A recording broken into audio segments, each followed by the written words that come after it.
46,000 women in Australia homeless every single night.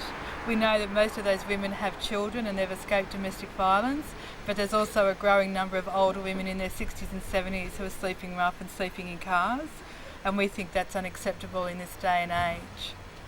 Women from support and housing organisations across Melbourne spent the night in their cars to highlight the issue of women's homelessness. Some women sleep out for weeks, some for months. The access to housing that's affordable for them is very narrow, and the access for housing that's affordable and safe is even less. And so we want a commitment from both sides of Parliament to give more money and a stronger commitment to affordable housing and to the issues that cause women and children's homelessness. And we specifically want commitment and attention given to a gendered housing policy in Australia that will reflect the true needs of women's homelessness, which is quite different from men's. If your image of a homeless person is that of a middle-aged man who sleeps in a park, possibly a park bench with a brown paper bag in his hand, you'd in fact be wrong.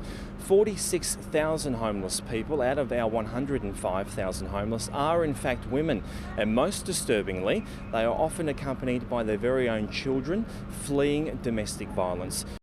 Very difficult because you're cramped, you're sore, you stay in a zone between being half awake, half alert, because you've got to stay alert for your safety. You know that you're often subject to predators, and so you have to do everything you can to keep safe. Physically, you're very cold, you're always sleep deprived, you don't know when you're going to feel warm again, you don't know where your next shower's coming from, and you don't know where you're going to be able to have clean clothes. So it's very difficult. You can usually get meals somewhere, but it's very difficult, and you feel the stigma and shame of living like that, and you don't want to mix with people. Well, we're here raising awareness for all the women that are, out there sleeping in the streets, and because how they're kind of the hidden homeless, and we're just all trying to rough it for a night to get a slight insight as to what they go through every night. I've had a few minutes of very broken sleep so far. It's not the most comfortable, but, doing my best. Tell us more about what it's like actually having to sleep in the car.